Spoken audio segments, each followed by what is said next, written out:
Muito bem, nós estamos aqui para mais esse programa, nesse canal do YouTube, onde nós estamos gravando o Novo Testamento, capítulo por capítulo, verso por verso. O Novo Testamento tem 27 livros, 260 capítulos, 7.959 versos. E nós estamos no livro de Atos. Atos é um livro único, Atos é histórico, conta a história da igreja. Atos é eclesiológico, porque nos mostra a formação da igreja. É homilético, porque tem a pregação que Pedro fez, que Estevão fez, que Felipe fez, a pregação do apóstolo Paulo, os sermões. Então, é homilético. Temos também hermenêutica, a interpretação. Temos a teologia prática, a oração da igreja. Temos em Atos pneumatologia, que 43 vezes aparece o Espírito Santo no livro de Atos. Temos também no livro de Atos o pentecostalismo, a doutrina do falar em línguas. Tudo isso nós vamos encontrar no livro de Atos. Atos é uma riqueza, Atos é missiológico, tem as viagens missionárias de Paulo, Atos é evangelístico, tem o trabalho evangelístico de Felipe. Atos também nós vamos encontrar mais de 95 pessoas são mencionadas nesse livro. Então é algo maravilhoso. Atos é um livro único. Nós estamos no capítulo 27. Paulo estava preso em Cesareia. Paulo, diante de Festo, apelou para César, visto que Festo ofereceu levá-lo de volta a Jerusalém, havia armadilha dos judeus. Então Paulo apelou para César. Festo, para escrever uma carta ao imperador, pediu a opinião do rei Agripa. Nós já vimos capítulo 26, o rei Agripa quase que se persuade a se tornar cristão através do testemunho de Paulo. E agora no capítulo 27 nós vamos ter a viagem de Paulo a Roma. Alguns atribuem essa viagem como a quarta e última viagem missionária de Paulo. Muito bem, Paulo não vai ser fácil chegar a Roma, o navio vai sofrer um naufrágio, eles vão parar na ilha de Malta e finalmente Paulo vai conseguir chegar a Roma depois de passar um naufrágio, não é? Vamos lá. Começando o capítulo 27, Paulo é mandado para a Itália e o naufrágio do navio. Começa o verso 27, verso 1, diz assim: como se determinou que havíamos de navegar para a Itália? Paulo vai sair de Cesareia Marítima, que fica em Israel, e vai navegar pelo mar Mediterrâneo até a Itália. Entregaram Paulo e alguns outros presos a um centurião por nome Júlio, da corte Augusta. Eles vão embarcar junto com o centurião. Paulo não é o único preso, existem outros presos que estão sendo transportados para Roma, diante desse centurião, Júlio, da corte Augusta. Era um soldado de honra, não é? Do próprio imperador, chamado corte Augusta, era do imperador. E verso 2, embarcando nós em um navio adramitino, partimos navegando pelos lugares da costa da Ásia, estando conosco Aristarco, macedônio de Tessalônica. Paulo tinha um companheiro que o acompanhava. Quando diz estando conosco, Lucas se inclui nessa viagem, né? Lucas vai acompanhar o apóstolo Paulo, e veio Aristarco, que é macedônio, da igreja da Tessalônica, estava juntamente e foi permitido que ele acompanhasse a Paulo. Tanto Lucas quanto Aristarco estavam ali para servir o apóstolo Paulo. Diz que eles partiram e no dia seguinte a Sidom, e Júlio tratando Paulo humanamente. Parece que o centurião Júlio não tinha nada contra Paulo, tratava Paulo com muita humanidade, né? Quando diz humanamente, até lhe permitir ver os amigos, verso de número 3, lhe permitiu ver os amigos para que cuidassem dele. Júlio logo percebeu que Paulo não era nenhuma ameaça, não era nenhum criminoso, pelo contrário, Paulo anunciava uma fé em Jesus Cristo, no nosso Senhor, e Paulo tinha amigos, onde ele chegava nas cidades que tinha amigos, Júlio permitia que eles pudessem vir e cuidar de Paulo, cuidar no sentido até se alguém quisesse dar alguma oferta, tomando cuidado de apóstolo Paulo, podia fazer. E partindo dali fomos navegando abaixo de Chipre, porque os ventos eram contrários, não é? Paulo está indo para Roma, os ventos são contrários. Muitas vezes quando nós vamos no destino que Deus quer que nós vamos, levanta-se ventos contrários, né? Vai lembrar quando Jesus foi orar e mandou seus discípulos entrar no barco, diz que o barco se afastou devido, e foi lançado no meio do mar, esse era no mar da Galileia, devido aos ventos contrários. Aqui também, Paulo está indo e vai haver ventos contrários. Como as navegações naquela época dependiam do vento, não tinham motores, não é? Então, conforme o vento era contrário, retardava a navegação. Eu acho muito interessante Lucas citar o fato que o vento era contrário. Isso retarda a viagem, mas também mostra uma oposição para o alvo de Paulo ir a Roma.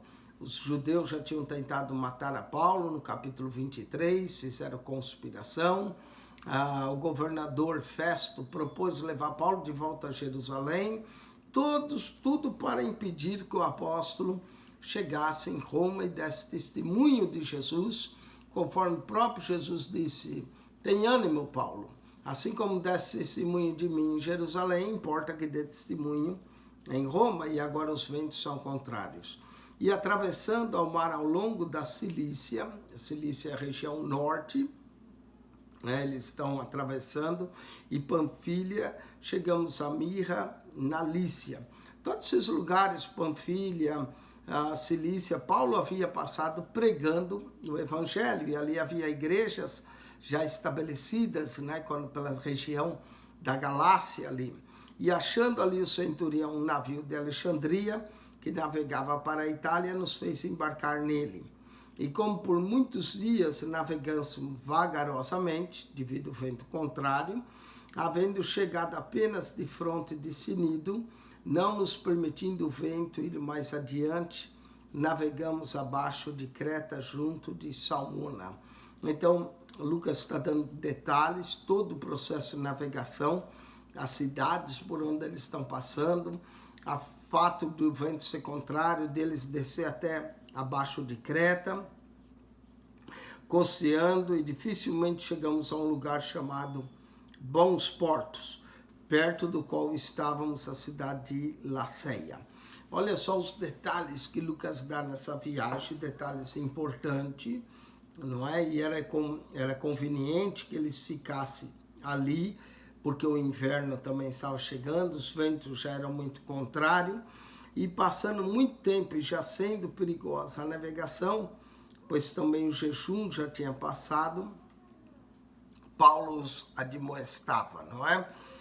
Dizendo: varões, vejo que a navegação há de ser incômoda, com muito dano, não só para o navio e a carga, mas também para a nossa vida.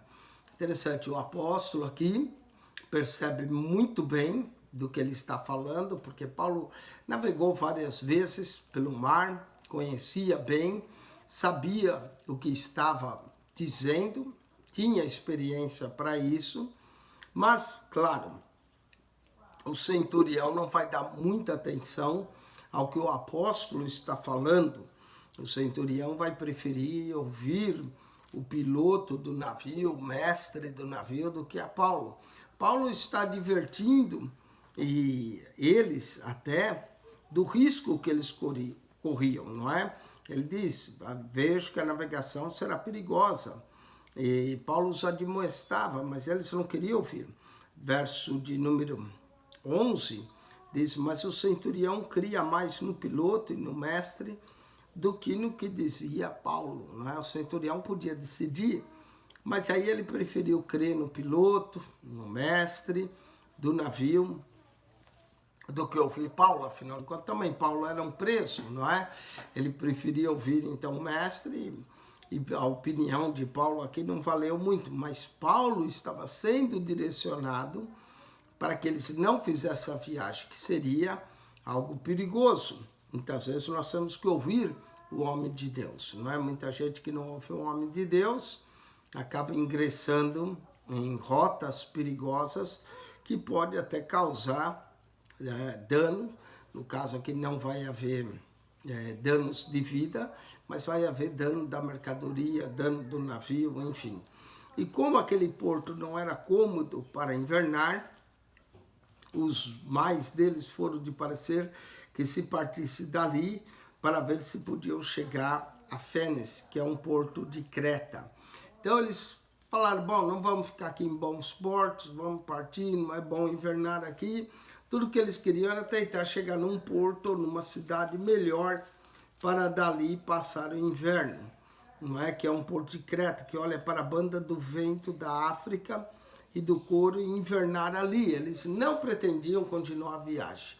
Tudo que eles queriam era ir daquele porto onde eles estavam para um porto melhor para poder invernar e achando que poderiam chegar ali. E verso 13, e soprando o vento brandamente, lhes pareceram terem já o que desejavam. Eles começaram, a viagem estava indo boa, o vento sul estava ajudando, eles pareciam que iam chegar, não é? Terem já o que desejavam. E fazendo-se de vela, foram de muito perto, costeando a Creta. Eles estavam felizes, parece que iam conseguir, mas não muito depois, deu nela um pé de vento chamado Euroquilão. Esse pé de vento que veio, um vento fortíssimo, tem até o nome que eles davam, né? Euro, que lembra Europa, Aquilão, que era um nome de ventos fortes que se atribuíam, não é? E sendo o navio arrebatado e não podendo navegar contra o vento, dando de mão a tudo, nos deixando ir à toa. Pronto, o navio dominou, o vento dominou o navio, eles não conseguiram mais controlar, o piloto perdeu o controle total. E aqui tem uma lição espiritual bonita, apesar de Lucas estar dando detalhes físicos do que aconteceu, é o que acontece na nossa vida espiritual. Às vezes nós confiamos mais no nosso entendimento do que na palavra de Deus, e vamos, e parece que está em tudo bem, de repente vem um vento contrário, um pé de vento como esse Euroquilão, que acabou jogando o navio, perder o controle total. E às vezes nossa vida pessoal, nossa vida espiritual, pode acontecer tempestades dessa, não é? A tempestade indica sempre a oposição.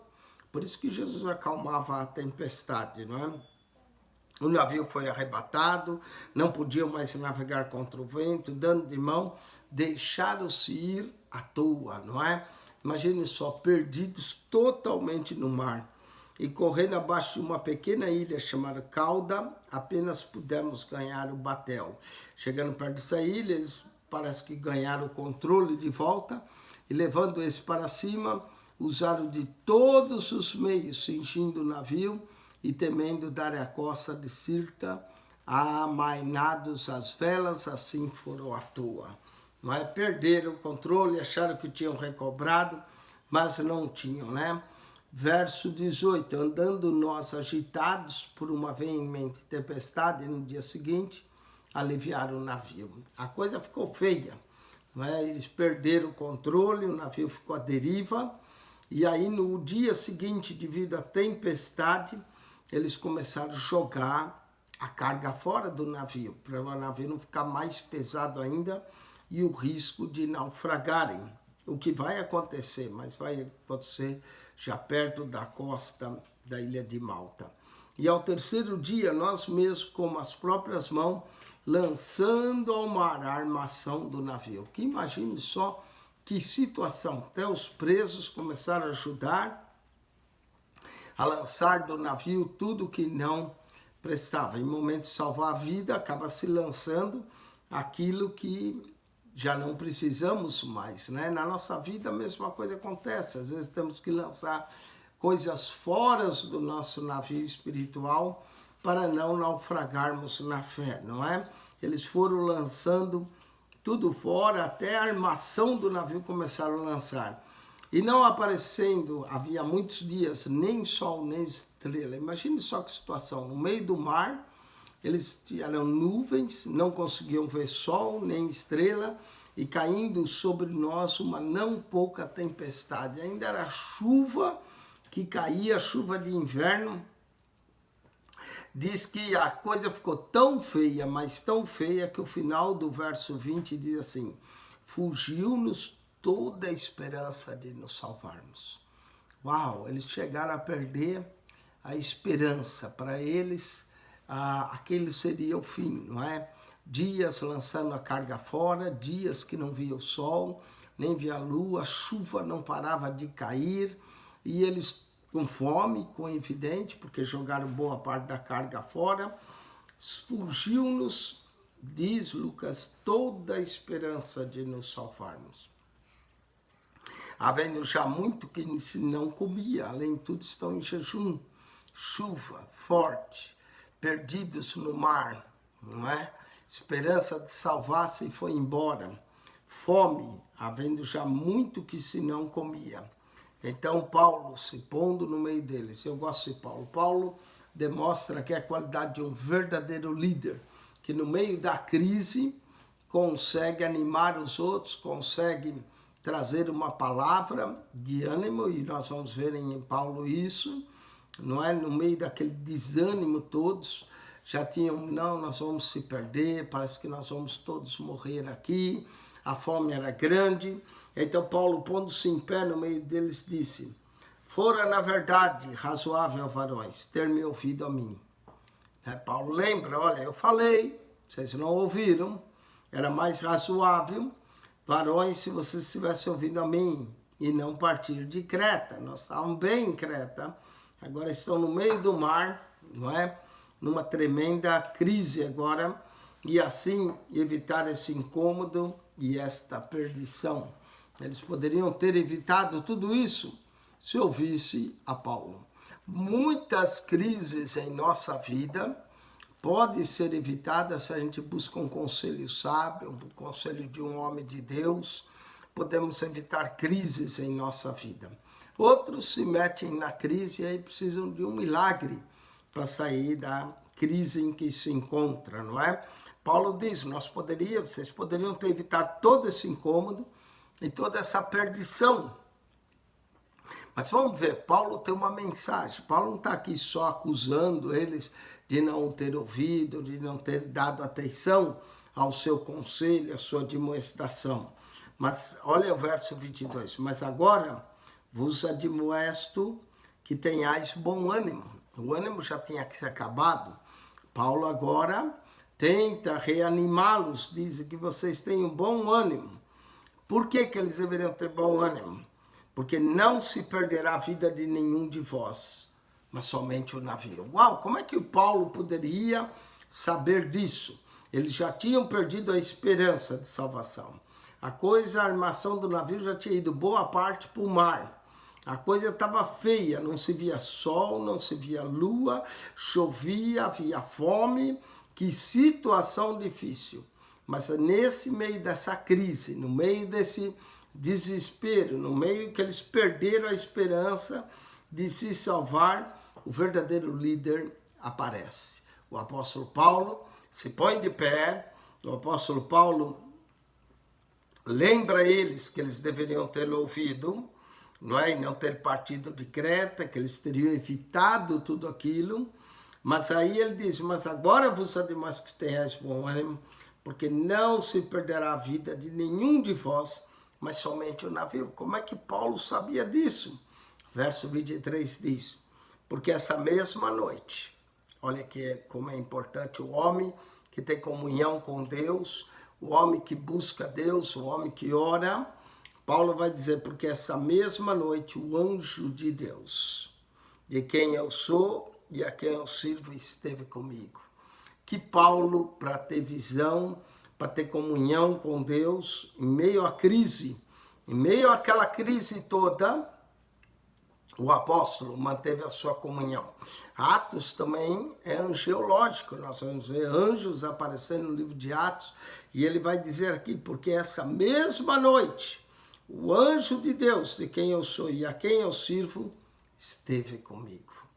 Uau, porque esteve com ele? Porque Paulo orou. Até faz lembrar Jacó, quando passou a noite lutando com o anjo. E aqui, Paulo diz que o anjo de Deus, ele estava no meio do navio, tudo escuro, não se via estrelas, não se via a luz do dia, chovia, mas em meio a toda essa crise, o apóstolo tinha tempo para orar e buscar a Deus, e ele diz, o anjo de Deus, em quem eu sou e a quem eu sirvo, esteve comigo.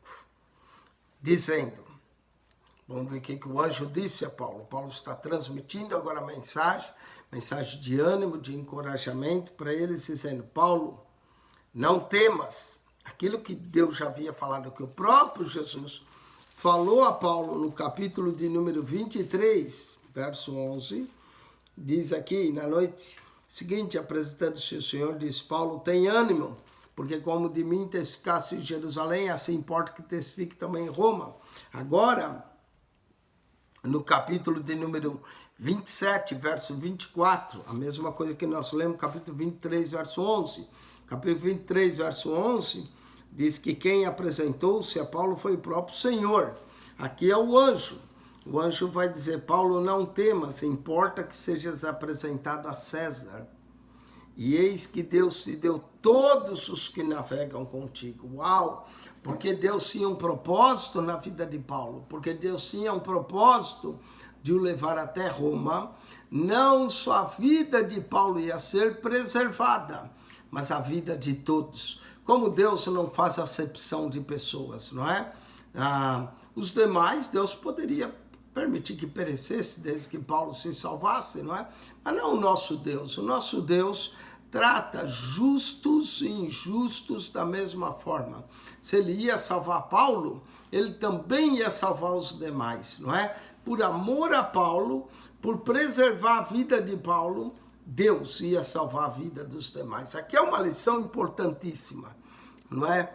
Que crentes muitas vezes pode abençoar até os não crentes, porque Deus preserva o crente. Olha só a viagem que poderia dar em naufrágio por não ter ouvido a Paulo, e vai acabar dando em naufrágio o navio, mas não vai se perder a vida deles, né? Dizendo, Paulo, não temas, não é? Talvez Paulo estava temeroso, por isso que o anjo já disse, não temas, importa que sejas apresentado a César. Paulo, você vai a César, conforme Jesus falou, e Jesus tinha lhe dito.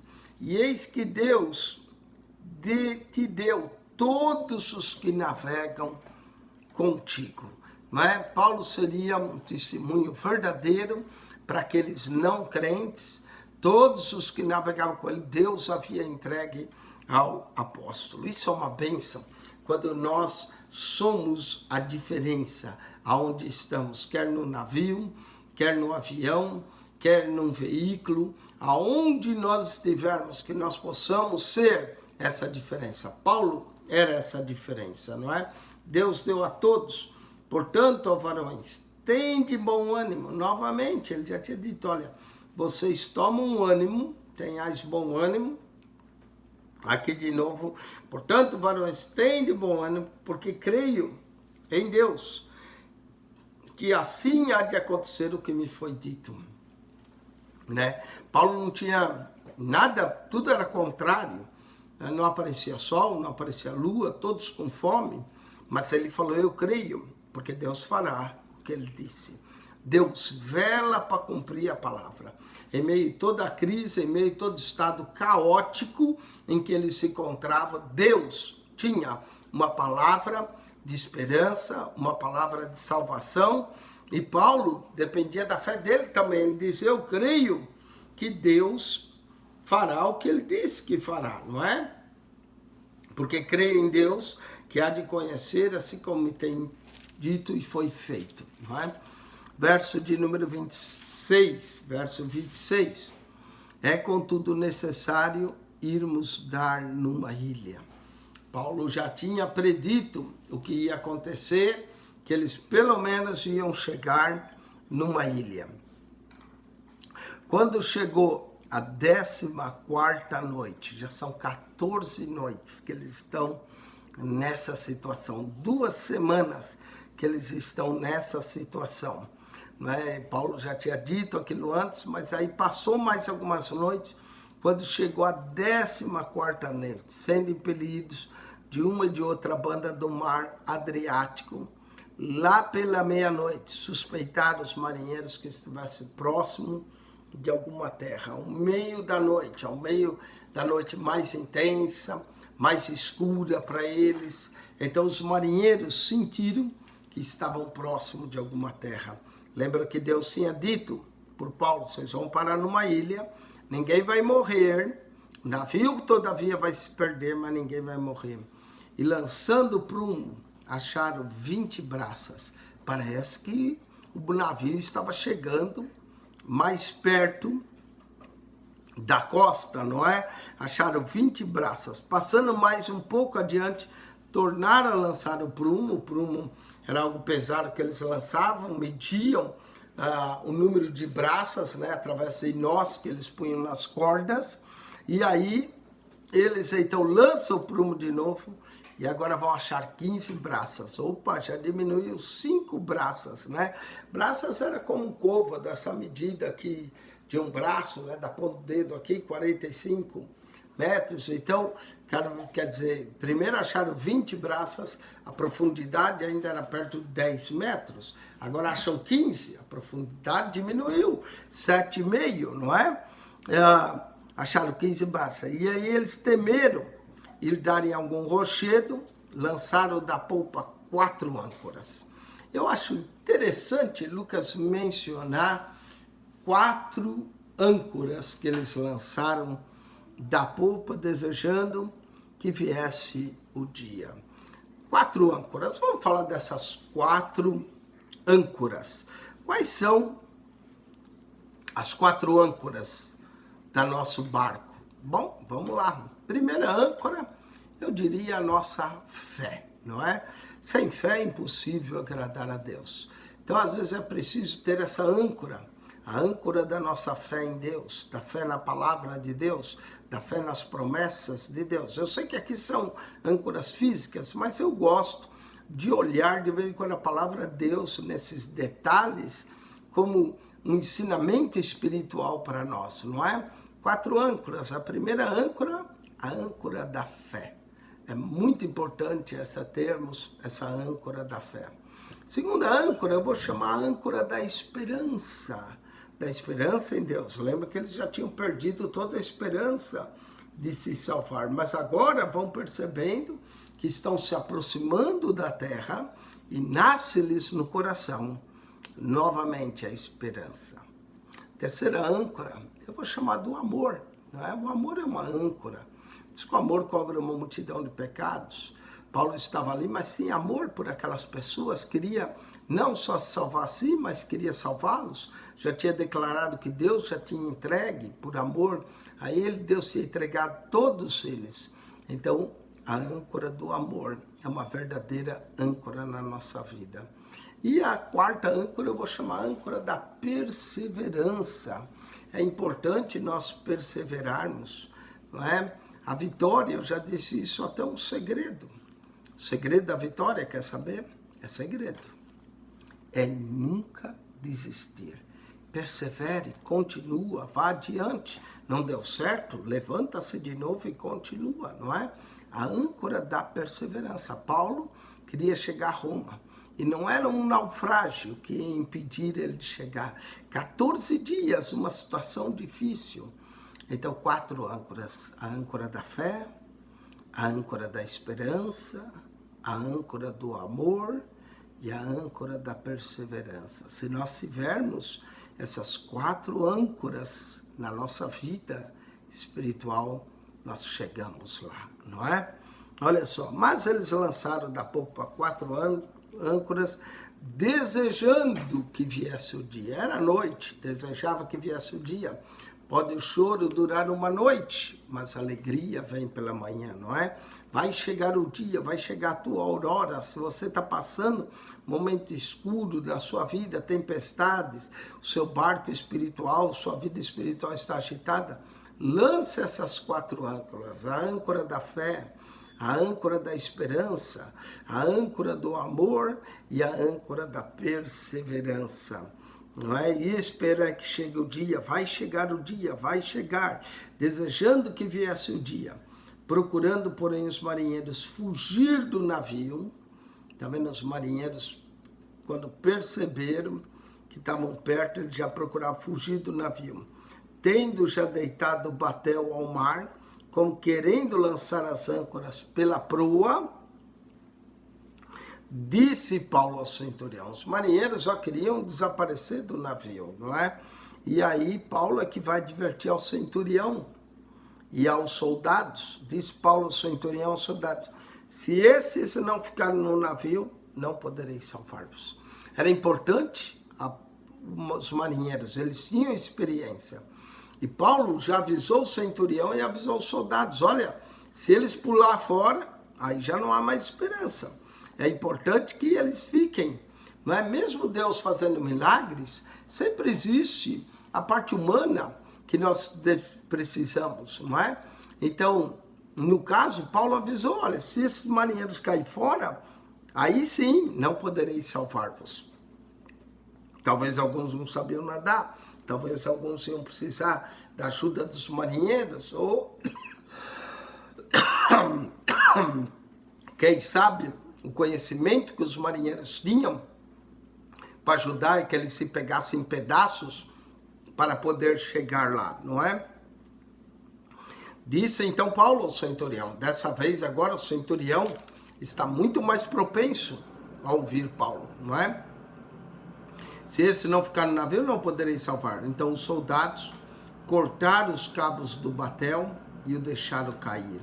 Enquanto o dia vinha, Paulo exortava a todos que comessem alguma coisa, dizendo: é já hoje o 14º dia que esperais e permaneceis sem comer, não havendo provado nada. Olha como Paulo vai tomar liderança, e eu gosto disso. Em meio à crise, aparece o verdadeiro líder. Paulo se mostra um líder em meio à crise que eles estavam, não é? Todos com fome. Paulo adverte agora o centurião e os soldados quanto aos marinheiros que queriam escapar. Se eles escapassem, não haveria salvação. Eles cortam as cordas do batel por marinheiro não saírem, não é? O batel era o pequeno barco que mantinha, né? Então eles já tinham lançado, cortaram aquele pequeno barco para que eles ficassem no navio e não escapassem. E já era o 14º dia. Paulo anima eles para comer. Portanto, exorto-vos que comais alguma coisa, pois é para a vossa saúde. E aí Paulo repete: porque nenhum cabelo cairá da cabeça de qualquer de vós. Que maravilha, que promessa bendita, maravilhosa, que cuidado Deus tem, que ele chega a dizer: até nenhum cabelo vai cair da vossa cabeça. O cuidado de Deus, não é? Nos mínimos detalhes, nenhum cabelo cairá da qualquer um de vós. E havendo dito isso, tomou o pão e deu graças a Deus na presença de todos, partindo e começou a comer. Surge aqui uma pergunta: se Paulo de fato celebrou uma ceia do Senhor, não é? Paulo, depois de dizer isso, tomou o pão e, tendo dado graças, fez como o Senhor Jesus naquela noite que foi traído. Paulo tomou o pão, deu graças a Deus na presença de todos e, partindo, começou a comer. Nós não sabemos se Paulo estava apenas se alimentando, apenas comendo para servir de exemplo para os outros, ou se Paulo realmente estava celebrando a ceia do Senhor ali, celebrando o partir do pão. E toda vez que a gente lê o partir do pão no livro de Atos, e não acontece só aqui, acontece todo o livro de Atos, logo no capítulo 2, fala do partir do pão, deu graças a Deus e começou a comer. Se Paulo de fato estaria celebrando a ceia do Senhor, não é? Ele até anima para que eles comam para ficar forte. Partindo, começou a comer. E tendo já todos bom ânimo, puseram-se também a comer. Será que Paulo estava celebrando a ceia, principalmente para pessoas que ainda não tinham, pelo menos, levantado, né, a mão, como ele disse para Jesus, ou não era tão necessário, importante, era o significado do pão, se aquele pão estava dando força, saúde para eles, se aquele pão representava a ceia do Senhor, não é? O que nos chama muita atenção esse verso. E éramos ao todo no navio 276 almas, bastante gente, não é? Os navios não eram tão grandes quanto hoje um barco cruzeiro, mas 276 almas no navio é bastante gente. E Lucas teve o cuidado de registrar que havia 276 almas no navio, não é? Não era 274, nem 75, mas 276 almas. Eu fico impressionado com essa precisão do evangelista Lucas ao escrever o livro de Atos. Rarefeitos com a comida lhes fez bem, não é? Aliviaram o navio e lançando o trigo ao mar. O trigo, o restante do trigo que tinha, lançaram ao mar. E sendo já dia, não reconheceram a terra. Enxergaram, porém, uma ensenada que tinha praia. Mesmo não reconhecendo a terra, viram uma ensenada, um mar. Talvez as ensenadas são muito longas, né? Às vezes você pode andar bastante numa ensenada. E enxergaram, porém, a ensenada que tinha praia e consultaram sobre se devia encalhar nela o navio. Quando eles olharam aquela ensenada, porque a ensenada é bem longe, mesmo não vendo a terra, falaram, bom, vamos encalhar pelo menos aí o navio para ver se a gente consegue escapar com vida.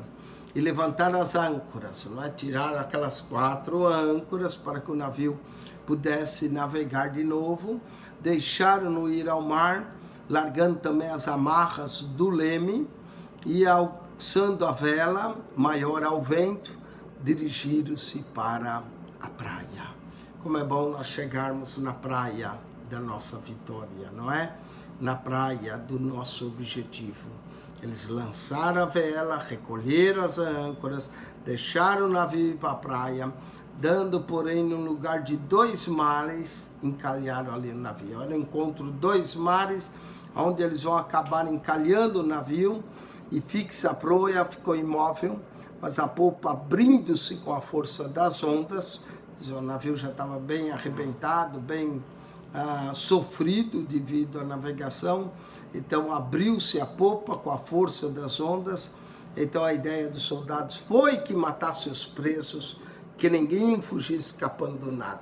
Interessante, os soldados agora pensaram em matar os presos, para que ninguém escapasse a nada, certamente alguns presos mais perigosos, não é? E se eles matam os presos, não podiam fazer exceção com relação a Paulo. Paulo seria morto ali. Olha que coisa, quantos atentados de vida o apóstolo sofre, não é? Chegando em Jerusalém, se não vem o tributo Cláudio Lisas livrá-lo da mão dos judeus, eles tinham despedaçado a Paulo.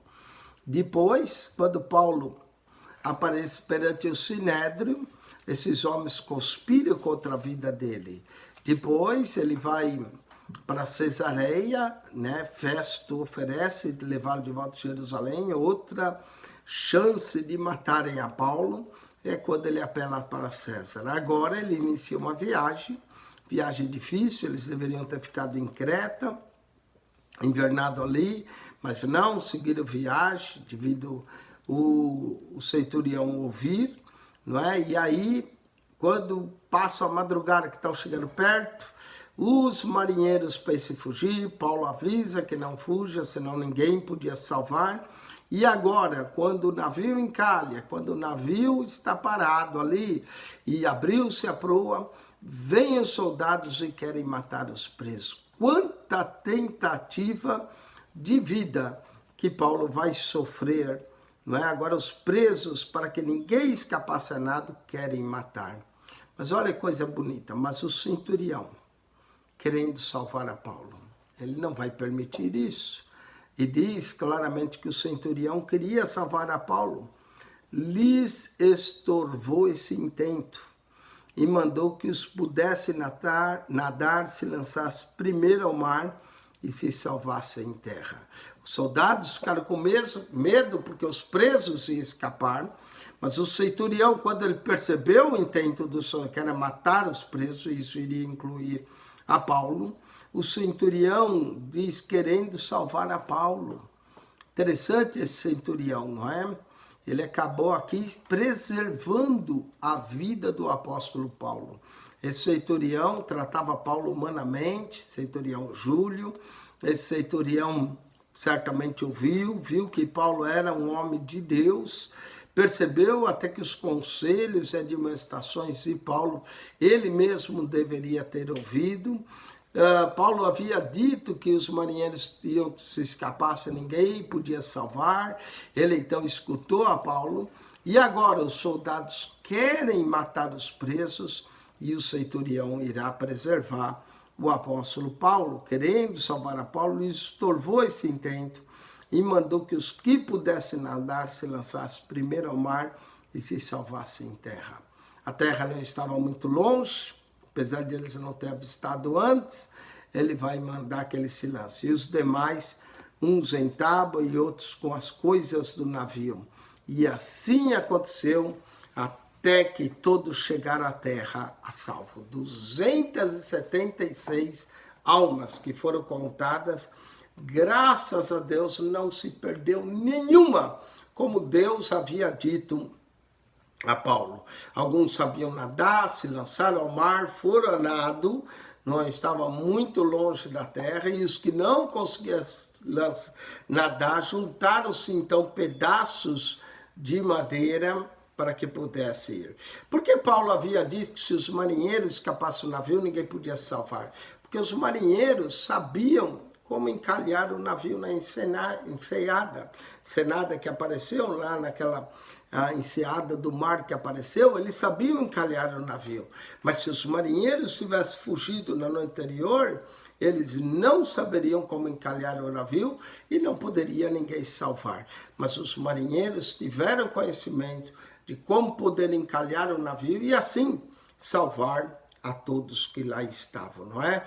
E aí, quando os soldados pensam em matar os presos, o centurião vai preservar a vida de Paulo, vai tirar esse intento dos soldados, mandou que se lançassem os que soubessem nadar primeiro ao mar, talvez teve que soltar a prisão, as cadeias que eles tinham, não é?